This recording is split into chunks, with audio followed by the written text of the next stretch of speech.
नमस्कार, आप देख रहे हैं डीपीके न्यूज़ और हमारी जो डीपीके न्यूज़ की टीम है वो सीकर ज़िले की लोसल नगर पालिका में पहुंची हुई है और यहां पर 28 जनवरी को लोसल नगर पालिका में जो लोसल नगर पालिका चेयरमैन के चुनाव होने जाने हैं 28 जनवरी को। तो इसी क्रम में जो हमारे कांग्रेस के अखिल भारतीय युवा कांग्रेस राष्ट्रीय महासचिव और जो यहाँ से वर्तमान जो धौद से विधायक है परसाराम जी मौर्दिया, उनके पुत्र महेश जी मौर्दिया हमारे साथ मौजूद है।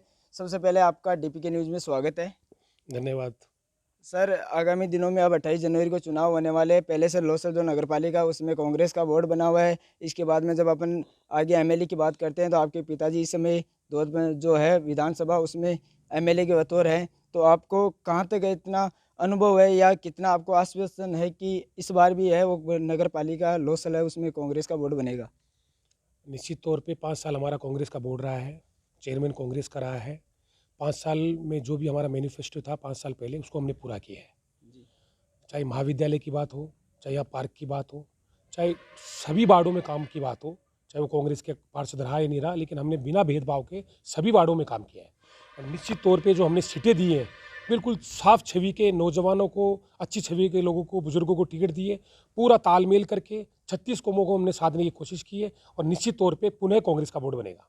जी सर, जब अपन आगे राजनीतिक स्तर की बात करते हैं तो यहाँ से जब आपने यहाँ का टिकटों का जब बंटवारा किया था, उन टिकटों का जब बंटवारा होता उसमें बहुत बड़ी एक मान लो उभर के सामने आ रही है कि आपने 36 कौमों को साथ लेकर के युवाओं को, बुजुर्गों को, तो उसके साथ आपने महिलाओं को भी बहुत सी जगह से टिकट दिए। तो आप की पार्टी ने पूर्णतः कोशिश की है कि इस समय जो युवाओं के साथ महिलाएं भी हैं आगे आएँ। निश्चित तौर पे हमने सब महिला को भी टिकट दिए हैं और आपने देखा होगा कांग्रेस की हमेशा परंपरा रही है कि युवा महिलाओं को आगे लाने के लिए आदरणीय सोनिया जी की भी ये मंशा रही है, जो हमारी राष्ट्रीय अध्यक्ष है।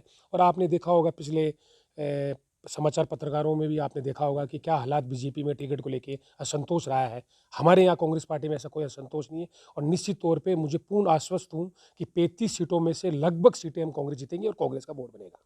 जी सर, मैं इसके बाद में आपको एक बात बता देता हूँ कि जब से एक किसान आंदोलन चला है, किसान आंदोलन के बाद में डीपीके न्यूज़ की एक पहल रही है कि इस समय जो है वर्तमान में वो भारतीय जनता पार्टी की बिल्कुल खबरें नहीं लगा रही, क्योंकि जब तक किसान आंदोलन समाप्त नहीं होगा तब तक बीजेपी की कोई खबरें नहीं होगी। तो इस बारे में आपका क्या राय है? इसके लिए मैं आपके चैनल को धन्यवाद देता हूँ, लेकिन आपने देखा होगा कि किस तरह से पिछले 5-6 सालों में किसानों का मुद्दा कोई इस तरह का राजनीतिकरण का मुद्दा नहीं है। ये तो वाजिब माँग है और ये जो कानून आया है, ये आप भी जानते हैं, पूरा देश में इसका रोष है। तो निश्चित तौर पे आपने जो पहल की, बहुत अच्छी पहल की है और जहाँ तक किसानों की बात है, निश्चित तौर पे कांग्रेस की सरकार आने वाले टाइम में यदि केंद्र में बनेगी, तो इस तरह के बिलों को वापस से पूर्ण विचार किया जाएगा।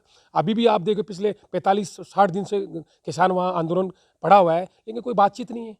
इनके आपस में कोई सामंजस्य नहीं है। कमेटी इन्होंने बना दी है, सुप्रीम कोर्ट के अंतर्गत बनाती है, बट इनकी बातचीत जो होनी थी, इस बातचीत में ये लोग किसानों के साथ बैठ नहीं रहे। तो इस किसानों के साथ गलत हो रहा है और हमने भी धोद के अंदर धरना दिया था। पूरे धोद के सारे कांग्रेस के कार्यकर्ता थे, ब्लॉक स्तर के सारे लोग हमारे नेता थे। आपने देखा होगा पूरे कांग्रेस इस किसानों के मुद्दे को लेके हर पूरे पूरे राजस्थान के अंदर विधायकों ने धरना दिया है, हमारे सीएम साहब ने धरना दिया है। तो मैं आपकी जो पहल है इसके लिए आपको मैं धन्यवाद देता हूँ। जी सर, जब अब जब नगर पालिका चुनावों की जब बात आती है तो चुनावों को लेकर के आप कब कितने समय तक यहाँ डटे हुए हो और कितने आप आश्वासन हो कि इस बार भी जो हमारे चेयरमैन है वो बिल्कुल एक महिला है, आरक्षित सीट तो उस बन पाएगी? नॉमिनेशन की बात लगातार हम लगे हुए हैं। लगभग हमने 22-23 कार्यालयों का उद्घाटन कर दिया है। आज भी 3-4 कार्यालयों का उद्घाटन है। कल तक सारे कार्यालयों का उद्घाटन हो जाएगा। 28 तारीख को चुनाव है। 28 तारीख को हम लोसल में लगे रहेंगे और काउंटिंग 31 की है, तो मैं समझता हूँ कि कांग्रेस का बोर्ड बनने जा रहा है और पूरे आश्वस्त हैं और बोर्ड कांग्रेस का बनेगा। और जो हमारा जो पूरा मैनिफेस्टो हमने अभी भी, हम जब सारे कार्यालयों के उद्घाटन में जा रहे हैं, हम एक ही बात कह रहे हैं कि जो विकास को देख के वोट दें आप। जो हमने संघर्ष किया, विकास किया है, उसको देख के आप वोट दें। जी सर, इसके बाद में एक और बात है, जब पूरे देश में कोरोना वायरस फैला हुआ था उस समय आपकी जो राज्य में सरकार कांग्रेस की सरकार थी और कांग्रेस की सरकार ने एक भीलवाड़ा में इतना बड़ा मॉडल स्थापित किया जो पूरे हमारे देश के जो प्रधानमंत्री थे नरेंद्र मोदी, उनके मुंह तक निकला कि राजस्थान की जो सरकार है अशोक जी गहलोत उनकी बहुत शानदार सरकार चल रही है। उन्होंने जो इतना प्रकोप फैला हुआ था उस पर लगाम लगा दी। तो इस बारे में जब सीकर की बात आती है तो आपने सीकर की जनता के बीच में रह करके कितना कार्य किया कोरोना काल में? हमारे जो मुख्यमंत्री जी हैं आदरणीय अशोक गहलोत साहब, उनका तो आपने देखा ही, हमेशा वो इस तरह के मामलों में, जिस तरह से कोरोना के टाइम में उन्होंने पूरे राजस्थान में अच्छी तरह से, भीलवाड़ा तो रोल मॉडल रहा है। उसके प्रधानमंत्री जी ने भी तारीफ़ की है, और उन्होंने हमारे जो शिक्षा मंत्री है, स्वास्थ्य मंत्री हैं रघु शर्मा जी, एक पूरी टीम बना के काम किया और सब विधायकों को भी ये जिम्मेदारी दी थी और सब ने अपनी जिम्मेदारी निभाई है। और मैं समझता हूँ खुशी की बात है, वैक्सीन आ गई है और राजस्थान के मामले में हमारे मुख्यमंत्री जी ने हमेशा राजस्थान की पहल की है, चाहे किसी भी मामले में। तो स्वास्थ्य के मामले में उन्होंने अच्छा मैनेजमेंट किया, इसके लिए सबको धन्यवाद। हमारी धोत की पूरी टीम भी लगी हुई थी, जहाँ भी ज़रूरतमंद को ज़रूरत थी, स्वास्थ्य के लाभ की ज़रूरत थी, सारा काम किया।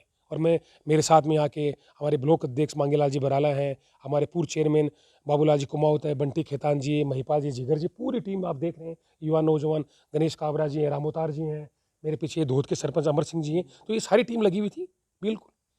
सर अब इसके बाद में आप लोसल की जो नगर पालिका की जो जनता है, यहाँ के मतदाता, उनको क्या अपील करना चाहते हो? मैंने अभी बताया कि विकास के नाम पे वोट देना। यदि हमने काम किया है तो हमारा वोट मांगने का अधिकार है। हमने बिल्कुल पारदर्शिता से संवेदनशील होकर काम किया है, और मोदी जी की 40 साल की राजनीति में ये रहा है कि जो उन्होंने कहा है वो किया है। कैमरा पर्सन मोहम्मद वकील के साथ डीपीके न्यूज़ से धनसुख सैनी।